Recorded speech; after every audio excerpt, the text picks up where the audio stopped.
What's up, everyone? Welcome. Hi. This is our spoiler couch. This is the artist formerly known as Recap Couch, now Spoiler Couch, of The Evil Within. Hey! My little playthrough. My little baby playthrough. The baby playthrough that's the longest one of the channel. Shut your mouth, man. By like 30 parts. I don't know why. Fucking other Trent sucks at video games, dude. Jesus, Teddy fucking Christ. Also, just so you know today, I'm wearing a beanie. I'm not wearing a hat. Yeah. I changed for the first time in years. Look at me go. Be proud of me. I took a shower for once. Yeah. And So- I'm also camouflaged. Yeah. So today is a great day. I can't see. If we did like a green screen thing I'd just be floating ahead. and with like black, with like black triggers on you. And then like random hands. And remember, at the end of this, Trent's going to announce his next playthrough. I am. So stick around for that. Stick around. Stay tuned. And now for scenes from our next episode. No. Anyways. So let's get down to business. Yeah. And to defeat the Huns. All right. I want to say before we start something that I meant to say during the LP.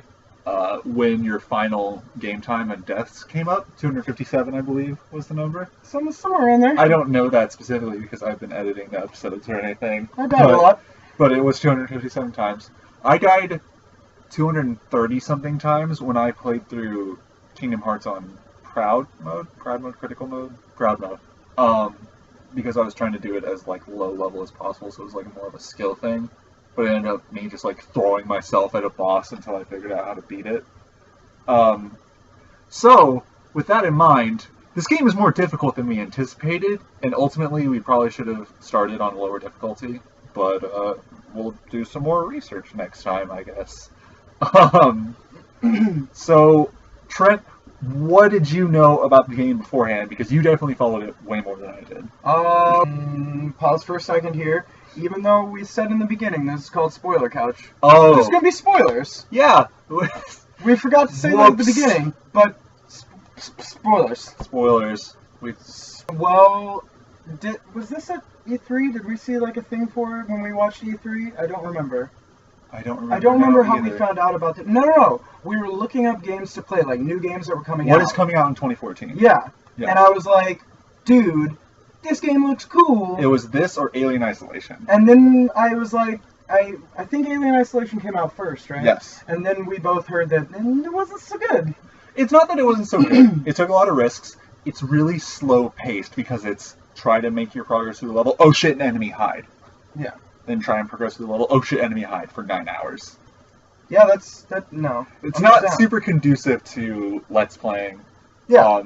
It's alright for streaming, but not Let's Playing. So, I decided on this game, and I was like, you know what, I'm gonna look this game up because it looks pretty fucking cool because I love horror movies, I love scurry shits. Yeah.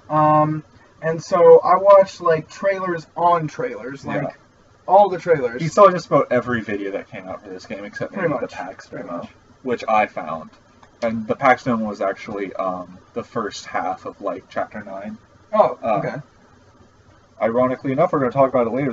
That was both of our favorite levels in the game, pretty much. I followed a lot of news about it, read about it, all that fun shits. Yeah. Because I was really excited for it. I was really looking forward to it. Yeah. And then we bought it, and I was super excited for it. And Michael was like, "Yeah, but you gotta finish your playthrough that Yeah. you're doing right now." And I You was had to like, finish "But Walking Dead you don't Season want to play 2. this. And then Walking Dead Season 2 never happened. Yeah. So you got to go ahead and play And I it. did get to do this. So yeah. What about you? Yeah, I feel like we did see it at E3 at first, and that's what kind of tuned us into it. When I did research, I found out Shinji Mikami did it, and like how good Resident Evil 4 is, like as a legendary game of that generation of games. That really piqued my interest, but I didn't follow it as much, just because in general horror games like aren't my forte. But when I heard it was more survival horror, that kind of re-piqued my interest. And I found the PAX demo. Just like it came across my subscriber box one morning. I watched that and I was like, okay, yeah, I can see this being really cool. And it was all the really cool shit about how like you can't really fight Ruvik and he'll just show up sometimes during certain levels and you have to run away from him. Super fun. Yeah. I actually like that mechanic a lot. But that's about it. I followed, except for maybe like commercials and shit I'd see on TV or like before videos I was watching, because I watch more YouTube than I do TV at this point in my life. Okay. What's next? That would be game mechanics. Okay. What game mechanics did you like and not like, Trent? Not like and not like. What the fuck was that noise? I'm sorry, everyone. I really like the stealth. I wish it was used more because, we'll harken back to the old days for a second here. Back when I played Are you gonna talk about The Last of Us again? Yeah. I mean, I've said this before, I'm sure, that when I first started playing it, I was like, I'm just gonna Rambo this shit, and Michael was like, no, you can't do that, dude. Yeah. Don't do that. And I was like, fuck you, I'm gonna do it anyways. And it didn't really work out. And then Shocker. And then I was like, hey, I'm gonna actually try stealth. And then I was like, holy shit, I love stealth. And then I was like, holy shit, I'm gonna stealth forever. Yeah. And I love the bow and all that good shit. The bow is the best part. So, yeah, so I really like the stealth. I love the stealthiness. I wish there was more of it. Yeah. I wish I could have used it some more. There was some critic, I can't remember, maybe it was Yahtzee from Zero Punctuation, who pointed out that, like, you can tell that the designers didn't think stealth was quite as important because none of the upgrades affected stealth at all, which is a really interesting thing to note, and I think it's worth repeating here. If it is Yahtzee, credit to him. It's definitely not an original idea on my part. And I think we both agreed on Melee sucked. Yeah, and it was basically pointless. Yeah. I mean, I didn't really upgrade it, so that could be supposedly, if you complete the map, you get brass knuckles, and if you max out your upgrades, then you can actually punch people to death. Nice. But only then. Okay. Otherwise, it's like, fuck, I have no ammo. Yeah. And I need to run away, so you try and knock them off balance when they're aiming at you, and like that's it. Yeah. It seemed really pointless because it didn't really do much. Yeah, exactly. And I tried getting in fist fights with him, and that didn't end well. Nope. So yeah. For my most memorable one, I gotta go with the Agni. Yeah. The Agni crossbow. I love the design of the Agni crossbow. Was my shit. Yeah. And you were focusing heavily on the freeze bolts, and then I was like, oh shit, the freeze bolts are fucking cool as fuck.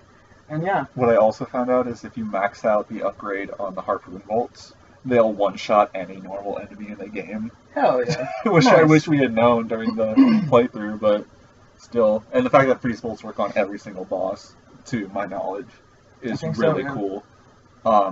So yeah, maybe when you go and do a New Game Plus on that game at some point, you'll just tear through it on your second playthrough. Maybe.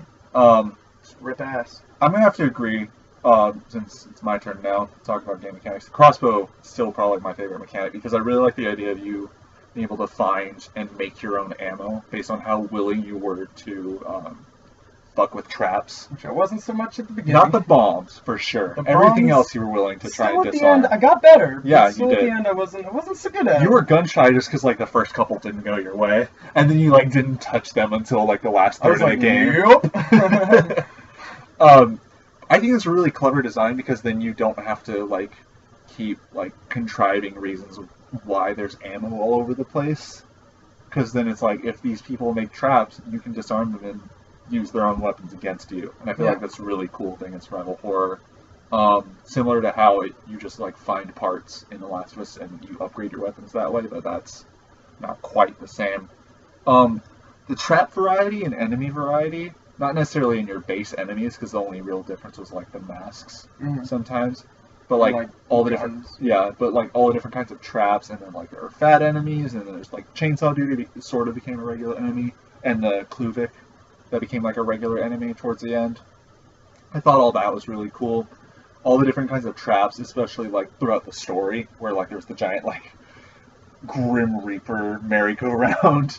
Was one of my favorites. That was cool. And how you can use it, and how you can use the traps against enemies. I was actually going to show you.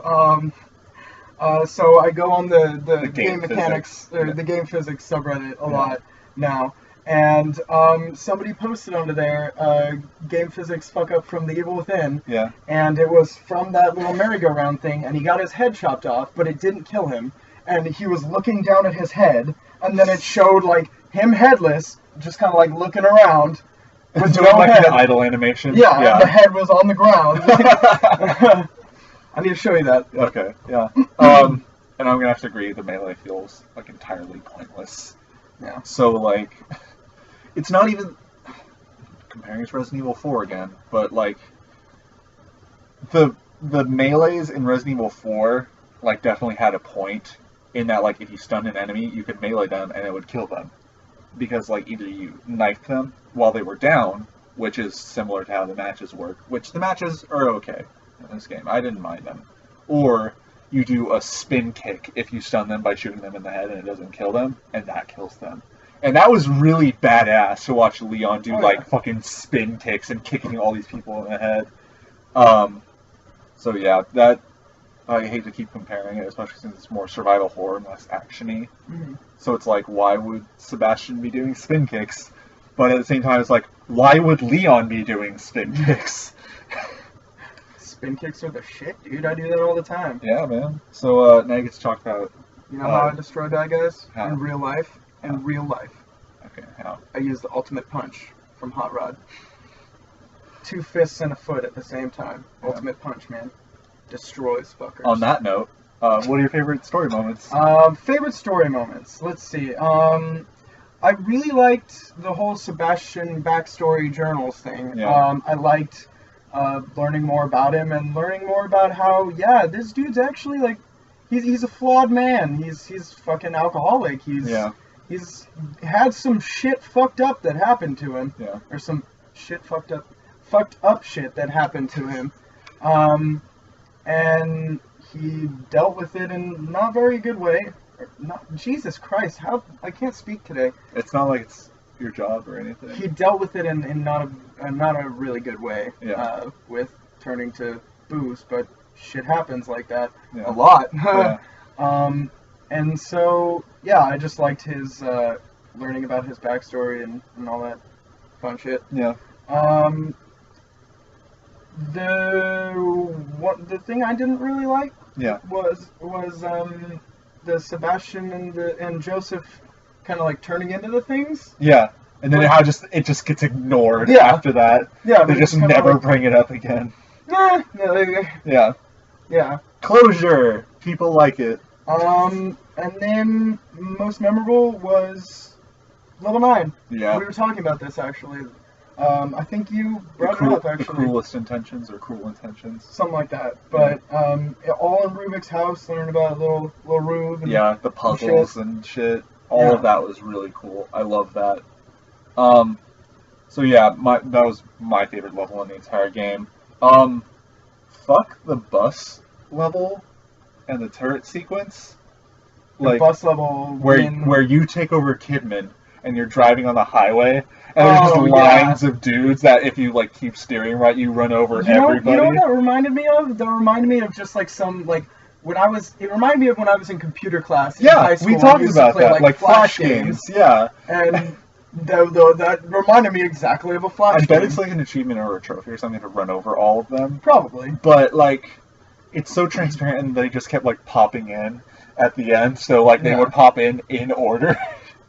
Like as you went along, and then the turret like completely killed the survival horror. Like there was a good gradual increase in tension and like drama and scale for me, and then the turret killed it. If the turret had showed up at the end when we with the final boss and just that, I wouldn't have minded. Oh, like because you don't like that's the only time you use the rocket launcher, and that was cool. So yeah, I think the turret sequence completely killed like the survival horror aesthetic. Like way too early. If it had just built up naturally to the turret being there at the end and the rocket launcher and all of that, I thought that would have worked a lot better. That kind of reminded me, since I've been playing the Call of Booties on the Xbox 360, it kind of reminded me of that. Yeah, right. Because there's a part where you like set up turrets and There's turret sequences. I was like, those games.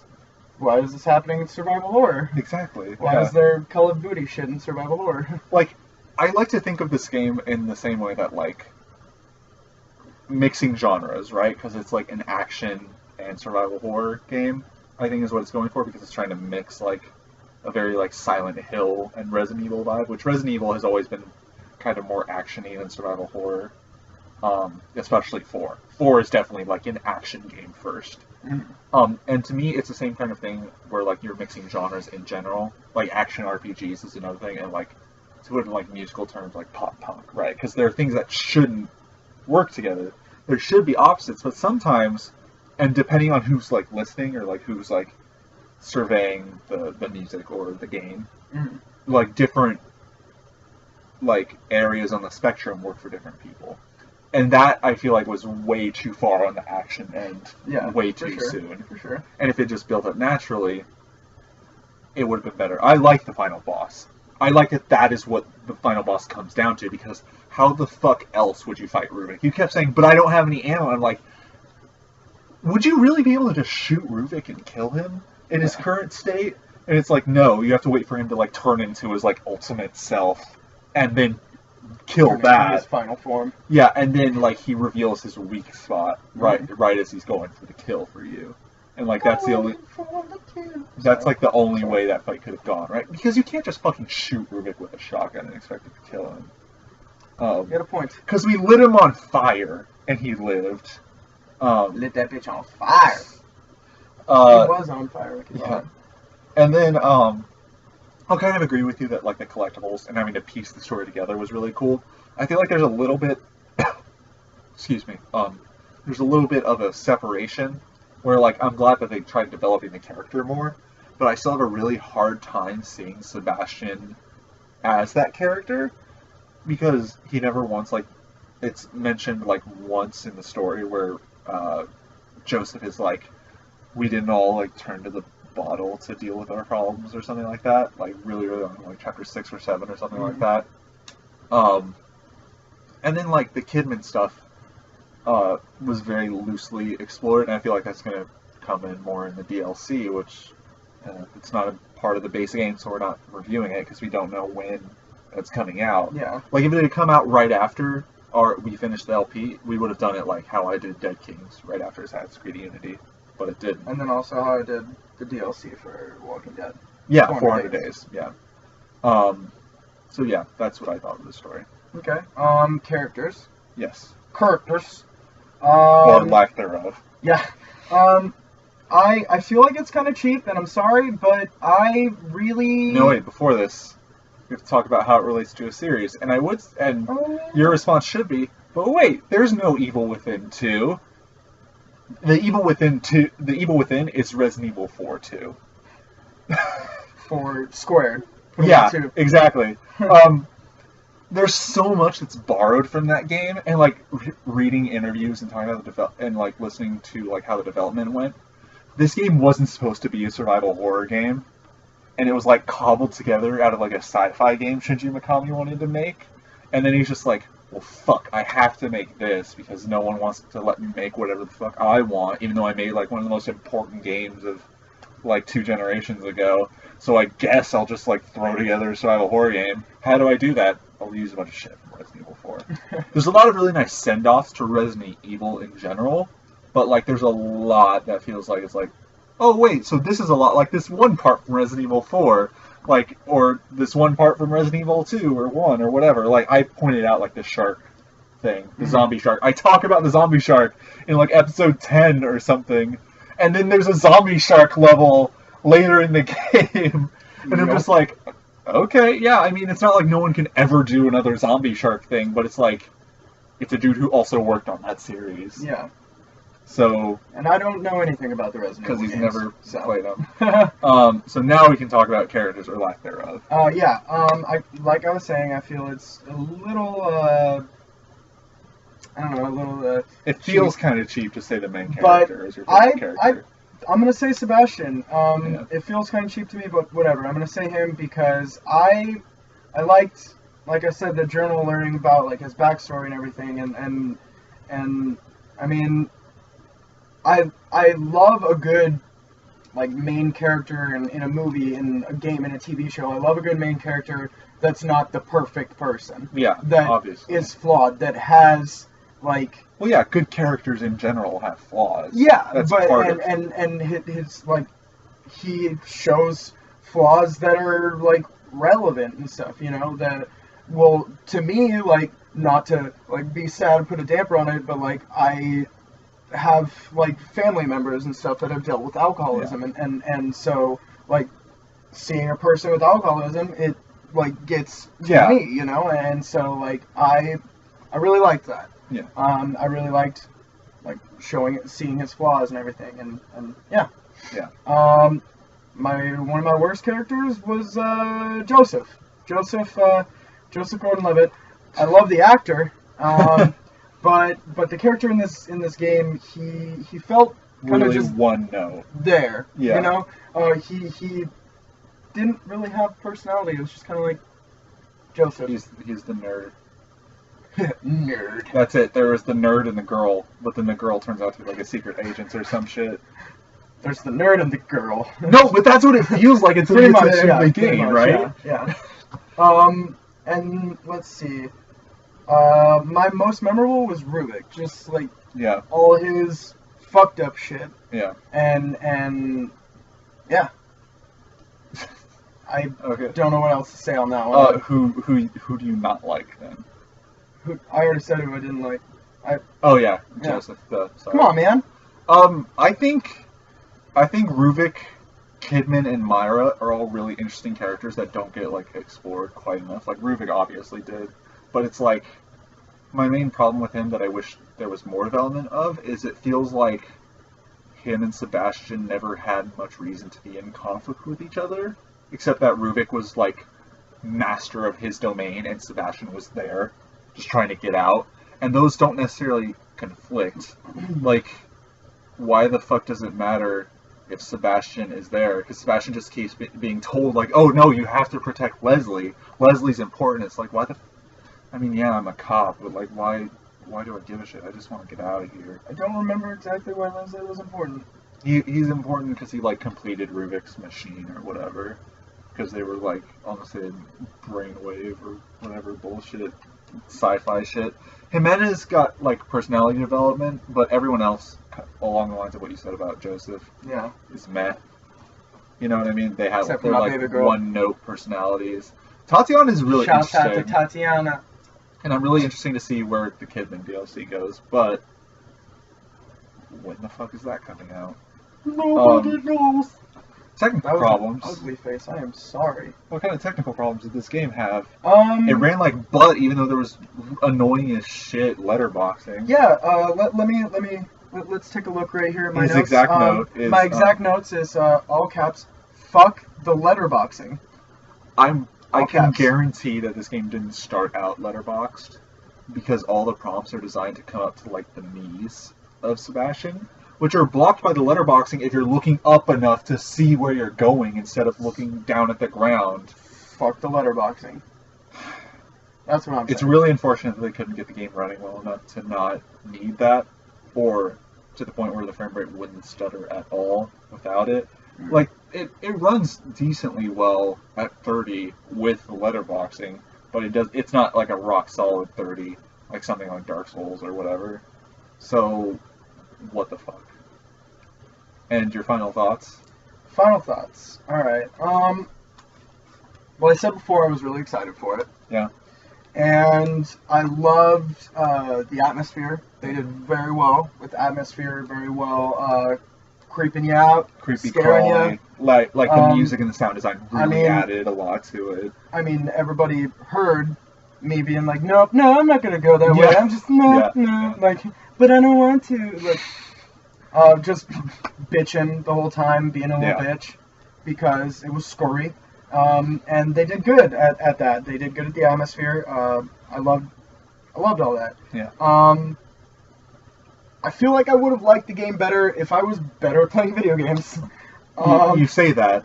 I said at the beginning we probably should have just played on easy. And like, as much as there's like that stigma on like playing it on easy, if that's like the best way for you to experience the game, then that's the best way for you to experience the game, and there's no like shame in that in my mind.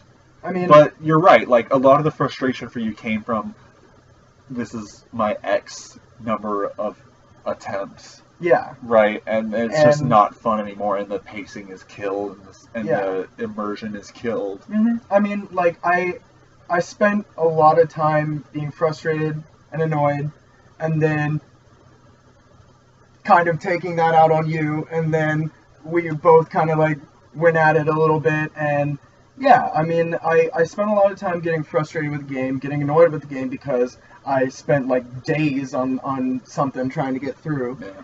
And I mean, that's on me. That's not on the game. That's not a knock on the game. Not a knock on the game's hard. The people who made it. Yeah. That's just on me. I just feel like if I was better, or if I had put it at a lower difficulty, I probably would have liked it more. I'm not saying I didn't like it. I did. Yeah. It was just that, as you said, like, it wasn't a great first experience with that, like, with something more in line with, like, Resident Evil 4 and Silent Hill and all that, as opposed to The Last of Us, which is more like kind of classical survival horror. It's more like, how do I put it, in that spectrum analogy I gave, The Last of Us can definitely be, like, right in the middle depending on how you play.